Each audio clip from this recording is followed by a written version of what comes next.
नमस्कार। चाय पे चर्चा पे विमल शर्मा। आज हमारे साथ एक ऐसे युवा कुणाल सिंह भाटी हैं जो छात्र राजनीति में उन्होंने 2016-2017 में जोधपुर यूनिवर्सिटी से एबीवीपी से चुनाव लड़ा था और विजयी रहे थे। उन्होंने अपने कार्यकाल के दौरान छात्र हित में अनेक कार्य किए और लगातार वे अब तक छात्र राजनीति से जुड़े हुए हैं। हालांकि वे छात्र संघ के चुनाव के अलावा अन्य कोई चुनाव नहीं लड़े, मगर उनका राजनीतिक बैकग्राउंड है, उनके परिवार के लोग राजनीति से जुड़े हैं। उनके पिता लगातार पंचायत समिति के और जिला परिषद के सदस्य रहे, जिला प्रमुख का चुनाव भी लड़ा उन्होंने, उनकी माताजी भी सरपंच रह चुकी है। तो इस लिहाज से वे राजनीति से पूरी तरह से जुड़े हुए रहे। आज हम उनसे चाय पे चर्चा करेंगे, जिसमें हम उनसे राजनीतिक क्षेत्र की अनेक बातें करेंगे और छात्र राजनीति के बारे में भी बात करेंगे। मेरा आपसे सबसे पहले तो आपका स्वागत है हमारे डेजर्ट स्टॉर्म में। जय श्री कृष्ण। जय श्री कृष्ण। हमारा आपसे सवाल है कि छात्र राजनीति में आपने जैसे 2016-17 में चुनाव लड़ा और एबीवीपी से जुड़े थे, तो छात्र राजनीति में आपने किस तरह से चुनाव लड़ा और छात्र राजनीति में किस तरह से आपने टिकट ली और किस तरह से चुनाव लड़ा? पहले तो मैं शुरुआत से जिसमें से यहाँ पे मैंने प्रारंभिक मेरी शिक्षा थी मैंने यहीं से की और 10th के बाद में मैं जोधपुर चला गया था और 2013-14 के अंदर मैं विद्यार्थी परिषद से मैं जुड़ा, अखिल भारतीय विद्यार्थी परिषद संगठन से जुड़ा और उसके साथ में बड़े भाई स्वर्गीय भाई भूम सिंह राठौड़ खारा और आनंद सिंह उसके बाद में, और उसके बाद में निरंतर मैं तीसरी बार मैं चुनाव छात्र संघ अध्यक्ष बना 2016-17 के अंदर। तो जब छात्र संघ चुनाव के दरमियान मैं छात्र संगठन के साथ जुड़ा था, तो मुझे उस समय कार्यकर्ता के रूप में मेरे पास में दायित्व था, तो मैं संगठन के साथ में काम करता था। तो इसी रूप में मैं जुड़ा रहा और आगे मुझे 2016-17 में मुझे मौका मिला छात्र संघ अध्यक्ष बनने का। छात्र संघ अध्यक्ष बनने के बाद में आपने छात्र हित में और जोधपुर यूनिवर्सिटी में जिस तरह की छात्रों की समस्याएं हैं, हमेशा रैगिंग की समस्या थी, छात्रों को लाइब्रेरी की समस्या, आवेदन के टाइम समस्या, इस तरह की कई समस्याएं थी, तो आपने किस तरह से इन समस्याओं का निराकरण किया और अपने कार्यकाल में क्या क्या कार्य किए? विश्वविद्यालय के अंदर नियमित रूप से विद्यार्थी आते हैं, क्योंकि संभाग का सबसे बड़ा विश्वविद्यालय है, तो यहाँ पर प्राइवेट स्टूडेंट भी काफ़ी ज़्यादा तादाद के अंदर है। तो इसी के साथ में जो दूर दराज से जितने भी जो ग्रामीण क्षेत्र से जो विद्यार्थी आते तो उन्हें ज़्यादातर समस्या ऑनलाइन डिपार्टमेंट के अंदर और सेक्रेटरी डिपार्टमेंट के अंदर होती थी, जिनके रूप में उनको कहीं ना कहीं जब उनके डॉक्यूमेंट लेने के लिए, जैसे मार्कशीट लेने के लिए या कहीं पे उनको डॉक्यूमेंट संबंधित कोई समस्या होती थी, तो उनको दूर दराज इलाके से आना पड़ता था। और इतना बड़ा विश्वविद्यालय संभाग का होने के बावजूद में भी वहाँ पे उनका कोई काम वगैरह नहीं हो पा रहा था कि किसी रूप के अंदर। तो वहाँ पे मैं जब छात्र संघ अध्यक्ष बना, उससे पहले मैं पूर्व में हमने एक हेल्प डेस्क लगा रखी थी, तो कोई भी छात्र आता था तो हमारे एक हेल्पलाइन नंबर दिया गया था, तो उसके रूप में हमें संपर्क करते थे। तो उनकी जो समस्या यही होती थी, मार्कशीट मिलना या ऑनलाइन डिपार्टमेंट के अंदर जाना, जहाँ पर उनकी अंतकालिका है जो वो पूर्ण रूप से जारी नहीं हो पाती थी, तो वहीं पे समस्या उनकी सुलझाते थे हम लोग मिलकर। छात्र राजनीति करते हुए एक ऐसा दौर आया आपकी चुनाव के बाद में, जब कोविड के कारण चुनाव नहीं हुए, उसके बाद में रविंद्र सिंह जब चुनाव लड़े तो आपको निर्दलीय तौर पर उनका समर्थन करना पड़ा। तो ऐसी क्या परिस्थितियां बन गई थी कि आपको निर्दलीय का समर्थन करना पड़ा? हाँ, इस सवाल के बारे में मैं आपको ज़रूर जवाब दूंगा, क्योंकि रविंद्र के परिवार से भी मेरे परिवार से पुराने ताल्लुकात, घर के ताल्लुकात है और वो हमेशा बचपन में मेरे साथ में रहा था। तो जब मैं छात्र संघ अध्यक्ष बना था, मुझे विद्यार्थी परिषद मुझे मौका और मुझे टिकट भी दिया था, तो उसी रूप में मैं उसके साथ में भी था। उसी के लिए हमने प्रयास टिकट का किया था, मगर उस समय छात्र संघ चुनाव जब आ रहे थे तो वो उस दरमियान उसको टिकट नहीं मिली। मगर मेरा सौभाग्य था और मेरा साथ में रहने वाला मेरा व्यक्ति मेरा दोस्त था, तो मुझे उसकी सहयोग के रूप में मैंने उसका सहयोग किया था।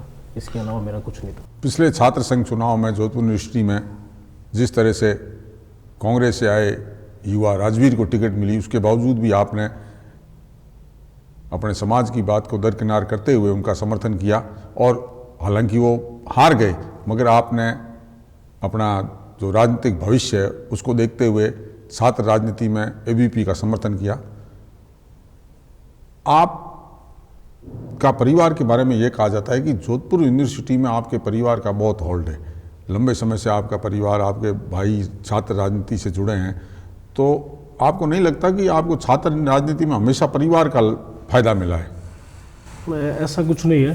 पूर्व मेरे बड़े भाई साहब वहाँ पे लक्ष्मण सिंह जी वहीं पे पढ़े हैं और वहीं पे बड़े हुए, मेरा ननियाल वहीं जोधपुर में है और शुरुआत से ही आना जाना वहीं पे लगा रहा। और जब मैं जो शिक्षा आगे की शिक्षा जब मैं जारी करने के लिए प्रयास कर रहा था तो मैं जोधपुर ही गया। मेरा जोधपुर से पहले पूना में मेरा एडमिशन हो रखा था। तो कहीं ना कहीं मेरा सौभाग्य था कि मुझे जयनारायण व्यास विश्वविद्यालय में छात्र संघ अध्यक्ष बनने का मौका मिला। और चाहे काम हो या नहीं हो, साल के 365 दिन निरंतर परिवार से भी यही सीख लिए। और जिस जिले से निकल के जोधपुर जिले में जाने के बाद में यही सीखा कि चाहे पद मिले या नहीं मिले मगर काम तो निरंतर करना ही है। तो उसी भाव से परिवार के अंदर सारे सदस्य हैं, सारे बड़े भाई हैं, सभी अपने रूप में अपने क्षेत्र में काम कर रहे हैं। तो उन्हीं के सबके सहयोग मिलता मिलता मुझे उनका आशीर्वाद और सहयोग से मैं छात्र संघ अध्यक्ष बना। सारे परिवार के साथ मिलकर समाज सेवा और राजनीति का कार्य करते हैं। राजनीति में ये कहा जाता है कि मुख्य राजनीति की जो सीढ़ी है वो छात्र संघ की सियासत से, छात्र संघ की राजनीति से आगे बढ़ती है। उसके अगर अपन कई उदाहरण देखें तो जोधपुर यूनिवर्सिटी में अशोक गहलोत चुनाव लड़ चुके हैं जो मुख्यमंत्री है। जोधपुर यूनिवर्सिटी से गजेंद्र सिंह शेखावत चुनाव लड़ चुके हैं जो आज केंद्रीय मंत्री है। जोधपुर यूनिवर्सिटी से हरीश चौधरी चुनाव लड़ चुके हैं, वो मंत्री रहे हैं और मुख्य राजनीति उन्होंने की है।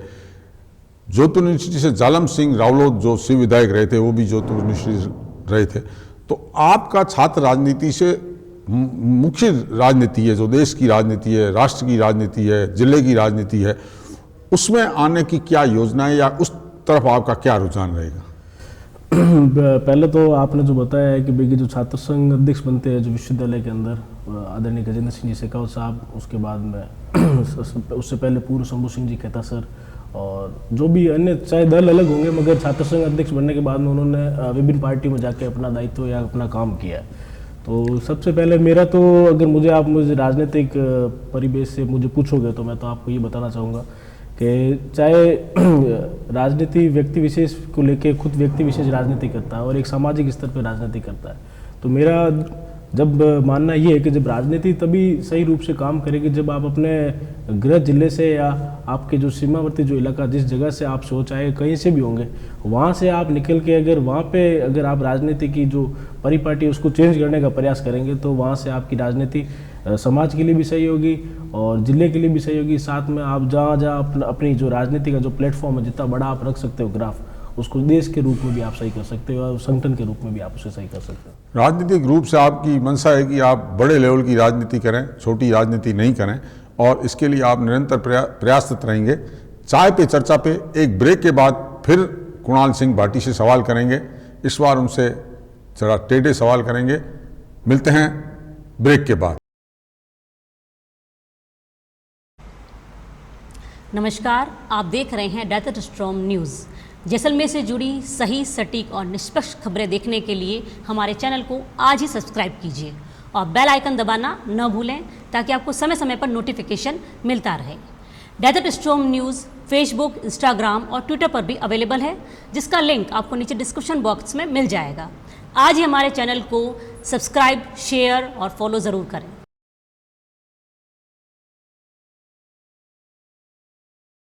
नमस्कार, चाय पे चर्चा पे एक बार फिर कुणाल सिंह भाटी से सवाल करेंगे। अब तक उन्होंने बड़ी सूझबूझ से जवाब दिए हमारे सवालों के। छात्र राजनीति और मुख्य राजनीति में बहुत बड़ा अंतर होता है, मगर छात्र राजनीति हमेशा मानी जाती है कि एक तरह से सीढ़ी है राजनीति की, चाहे आप समाज सेवा करना चाहो या चाहे वो करना चाहो। एक छात्र राजनेता के रूप में और एक राजनेता के रूप में आप क्या सोचते हैं कि किस तरह से विकास किया जा सकता है?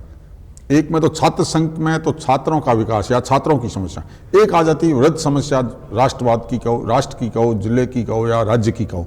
तो इन दोनों में क्या अंतर लगता है आपको? किस तरह से राजनीति कर पाएंगे? छात्र राजनीति और जिले की राजनीति पूर्ण रूप से अलग है, क्योंकि छात्र राजनीति में युवाओं को साथ रखते हुए उनके मुद्दों को उठाया जाता है।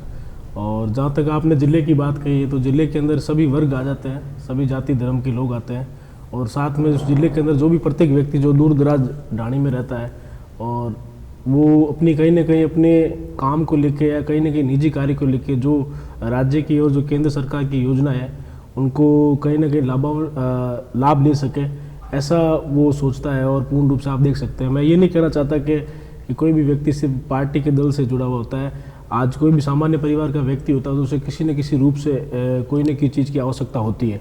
तो आप ये देख सकते हैं कि अभी जो हमारा जिसमें जो सीमावर्ती इलाका है, तो यहाँ पे मैं जितना मुझे जितनी जानकारी है और आपको भी इस चीज़ के बारे में जानकारी है सारी, कि यहाँ पे सबसे बड़ी आज भी एक समस्या है जो पानी और बिजली की।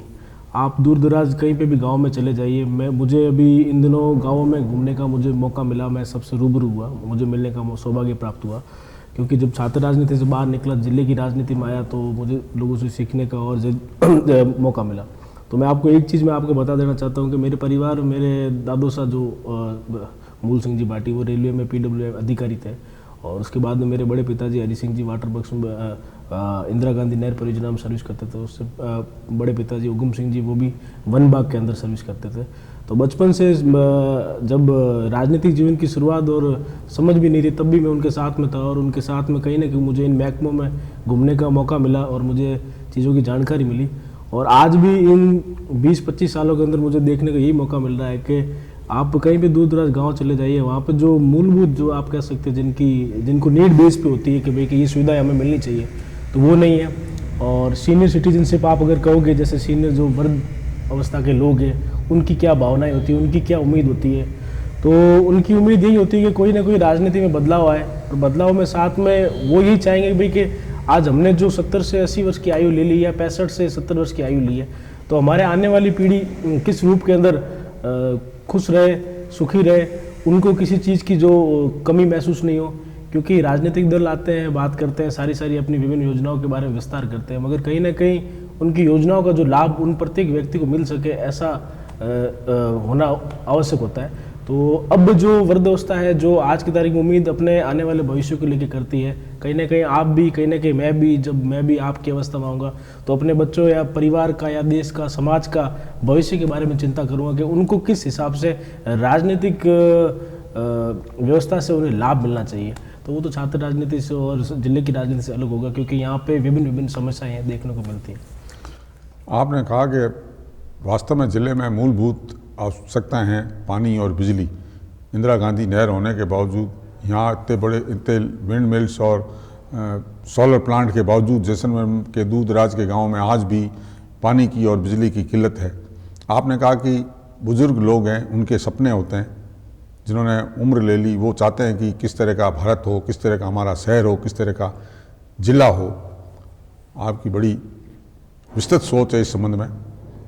अगर आपको राजनीतिक तौर से टिकट दिया जाए और MLA बनाया जाए, तो आप जैसलमेर की क्या ऐसी समस्याएं हैं जिसका समाधान करना चाहेंगे और किस तरह का जैसलमेर जिले का विकास करना चाहेंगे? पहले तो मैं ज़्यादा बड़ी बात तो मैं आपको करूंगा नहीं, मैं साफ और स्पष्ट शब्दों में मैं आपको 2 मुद्दों की ओर मैं आपको लेके जाऊंगा कि अगर कोई कार्य के रूप में मुझे कोई पद मिलता है, तो मेरा सबसे बड़ा, मेरे 2 इस जिले के सबसे बड़े मेरे काम रहेंगे। पहला तो यहाँ के जो स्थानीय रोजगार है, आप देख सकते हैं हरियाणा के अंदर और कई महाराष्ट्र के अंदर आपने जो स्टेट देखे हैं, पहले पूर्व में भी आपको जानकारी होगी कि वहाँ पे स्थानीय लोगों को कम से कम 60% से 65% उनको रोजगार की प्राथमिकता उनको दी जाती है। तो कहीं ना कहीं यहाँ पे बाहर की कंपनियाँ आ रखी है। आपको इन दिनों में पता होगा कि ओरन गोचर को लेके और राजस्व रिकॉर्ड में दर्ज कराने को लेकर मुद्दे यहाँ पे चल रहे हैं। तो आप देख सकते हो कैसे उस समय की परिस्थिति में लोगों ने यहाँ पे ज़मीनों को किस प्रकार से बरकरार रखा और उनकी मान्यता के, देव देवताओं की मान्यता के रूप में आधार पर रखा। आज ये कमी हो गई, ये स्थिति हो गई कि यहाँ के जो स्थानीय लोग हैं, जो अगर उस कंपनी के अंदर रोजगार लेने के लिए जाए, तो उनको शायद तक रोजगार की पहली प्राथमिकता नहीं दी जाती है। और हमारे यहाँ पे डिप्लोमा के लिए पॉलिटेक्निक कॉलेज वगैरह भी नज़दीक के अंदर है, वहाँ पे उनके पास में डिप्लोमा पास डिग्रियाँ भी उनके पास में, युवाओं के पास में, मगर फिर भी प्राथमिकता यहाँ के व्यक्ति को नहीं दी जाती और बाहर के व्यक्ति को दी जाती है। तो ये गलत है। मैं ये नहीं कहता कि भी बाहर के व्यक्ति को भी आप प्राथमिकता मत दो, मगर पहले स्थानीय प्राथमिकता जैसलमेर के व्यक्ति की होनी चाहिए, क्योंकि वो यहाँ का सीमावर्ती इलाके का व्यक्ति और वो इस जिले से कभी बाहर गया नहीं, और क्योंकि साथ में उसने एजुकेशन की परिपाटी की है, तो उसने पढ़ा है, उसने सारी चीज़ें यहाँ पढ़ लिख के वो वापस अपने ज़िले में आता है। कोई भी व्यक्ति अपना घर परिवार छोड़ना पसंद नहीं करता है, क्योंकि जो यहाँ से जो व्यक्ति निकला है उसने संघर्ष करके वो बाहर तक पहुँचता है। तो अगर वो 15 से 20 से 25 हज़ार रुपये की उसकी जो मासिक सैलरी होगी, तो उसमें से 5-10 हज़ार तो उसके खाने पीने खर्चे और रहने की व्यवस्था में चले जाते हैं। फिर वो 10 से 15 हज़ार रुपये जो घर बेचता है, तो उससे मेरे हिसाब से आज के इस टाइम के अंदर ये घर भी नहीं चल पाता और दूसरी सुविधा भी पूरी नहीं हो पाती है। तो यही रहेगा मेरा सबसे बड़ा मुद्दा। पहला ये रहेगा, स्थानीय व्यक्ति को रोजगार मिलना चाहिए और उसको रोजगार भी उसको पूर्ण रूप से गारंटी के साथ में उसको रोजगार मिलना चाहिए।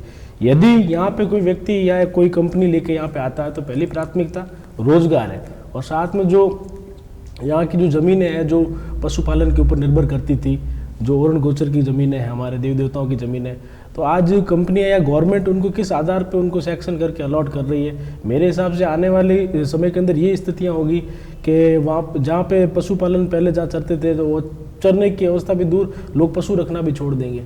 तो ये विडंबना होगी जैसलमेर जिले के लिए और सोचने के लिए प्रत्येक व्यक्ति के लिए कि जब हम हमारा जो पशुपालन के ऊपर निर्भर है, दूध दही छाछ, जो आप कह सकते हो पूरे संभाग के अंदर आप कह सकते हो बाड़मेर जैसलमेर ये नज़दीक में ऐसा शहर है जहाँ पे आपको शुद्धता, खाने पीने की शुद्धता मिलेगी। मेरे हिसाब से बाहर जैसे आप शहरीकरण में जाओगे तो वहाँ पर आपको ये चीज़ें नहीं मिलेगी। दूसरा मेरा सबसे बड़ा रहेगा यहाँ पे शिक्षा को लेके। आप देख सकते हैं मैं जब यूनिवर्सिटी में छात्र संघ अध्यक्ष रहा था और अभी तक की मैं आपको जो आज 6-7 साल हो गए मुझे सक्रिय हूँ मैं, तो मुझे आज भी मुझे जैसलमेर जिले से प्रत्येक व्यक्ति कॉल आते हैं तो मुझे कभी कभी ये समस्या भी आती है कि कुणाल कि हमारे घर से हमारी गुड़िया है बाहर पढ़ने के लिए गई है तो उसके रहने की व्यवस्था, पढ़ाई की व्यवस्था, तो मेरा उनसे सब पर्सन रहता है। मैंने कहा आप इनको बाहर क्यों भेजते हो, तो वो बड़े एक भाव से कहते हैं कि यहाँ पे शिक्षा का स्तर अभी बड़ा नहीं है, तो हम भी ये चाहते हैं कि गुड़िया बाहर जाएगी पढ़ेगी तो सारी चीज़ें और भी उसको सीखने को मिलेगी। और दूर अब समय ऐसा आ गया कि दुनिया देखने का मौका है। अब जैसलमेर जिले का कोई भी व्यक्ति, कोई भी बच्चा बाहर जाके पढ़ेगा तो उस जिले का नाम रोशन होगा। मगर कहीं ना कहीं साथ साथ में जैसलमेर का क्या डेवलपमेंट है वो जरूरी है। अगर शिक्षा का स्तर अच्छा होगा, यहाँ पे कोचिंग संस्थाएं यहाँ पे आएंगी बड़ी बड़ी, आप देख सकते हो, आप जोधपुर के अंदर देख सकते हो, जयपुर के अंदर देख सकते हो, बहुत सी कोचिंग संस्थान है। दिल्ली से जो कोचिंग संस्थान जयपुर के अंदर, जोधपुर के अंदर आती है और उदयपुर के अंदर जाती है तो वहाँ पे कोचिंग संस्थाएं लगती है, तो वहाँ पे जो बच्चे होते हैं तो उनको स्थानीय कोचिंग संस्था में जाने का और पढ़ने का मौका मिलता है। अभी तक हमारे यहाँ पे गवर्नमेंट ने ऐसा कोई स्पेशल पैकेज या ऐसा कोई उसमें शिक्षा के माध्यम से नहीं दिया, क्योंकि सीमावर्ती इलाका है। यहाँ पे हॉस्पिटल अलॉटमेंट करवा देंगे, अभी मेरे हिसाब से पूर्व में हॉस्पिटल के लिए भी यहाँ पे ज़मीन दी है और उस पर निर्माण कार्य भी चल रहा है। मगर यहाँ पे शिक्षा को लेके जो सबसे बड़ा अगर हब बनेगा शिक्षा के माध्यम से, जहाँ पे आप जयपुर के अंदर देख सकते हो एक पूरा शिक्षा के लिए एक ज़मीन अलॉट की है वहाँ पे लोग उन बच्चों के लिए कि वहाँ पे एक प्रत्येक जगह पे आपको यहाँ पे सारी कोचिंगें मिलेंगी और इस कोचिंग में पढ़ने का मौका मिलेगा। तो यहाँ शिक्षा की कमी है, अगर शिक्षा यहाँ पे मिल जाएगी तो मेरे हिसाब से बच्चा बाहर नहीं जाएगा और उनके जो पेरेंट्स है, अभिभावक है, वो भी अपने बच्चे को यहीं पढ़ने का मौका देंगे। तो साथ में यहाँ पे रोजगार के भी अवसर प्राप्त होंगे। ऐसा नहीं है जब शिक्षा मिलेगी तो यहाँ पे रोजगार भी मिलेंगे। हमारे यहाँ पे ऐसे होनहार टीचर्स हैं जो कहीं ना कहीं ये सोचते हैं कि हमें कोई कोचिंग संस्था यहाँ पे आए तो हमें उसमें पढ़ाने का मौका मिले, तो जो हुनर निकल के बाहर आएगा तो अपने आप में काबिल तारीफ होगा। तीसरा मैं आपको बताना चाहूँगा यहाँ के जो पर्यटक स्थल हैं यहाँ पे जैसलमेर के अंदर, तो पर्यटक स्थल को जितना ज़्यादा हम टूरिज्म को बढ़ावा देंगे और उनकी जो व्यवस्था है उनको हम सही करेंगे तो आने वाले रूप के अंदर आप देख सकते हो यहाँ पे विभिन्न प्रकार के संगठन बने हुए हैं जो टूरिज्म के माध्यम से, जैसे तो दूर दराज से जो गुजरात से, जो बाहर से, महाराष्ट्र से, पुणे, बॉम्बे और दिल्ली, नोएडा, हरियाणा, गुड़गांव से जो पर्यटक यहाँ पे आते हैं तो उनके लिए हमारे यहाँ पे एक प्रॉपर एक व्यवस्था चैनल होनी चाहिए। जब सीजन आता है यहाँ पे 6 महीने का तो मेरे हिसाब से कहीं ना कहीं कुछ ऐसे जो लोक कलाकार हैं जो यहाँ पे अपनी प्रस्तुति देते हैं तो वो उनसे कहीं ना कहीं वंचित रह जाते हैं, तो उनको बढ़ावा देना महत्व रहेगा।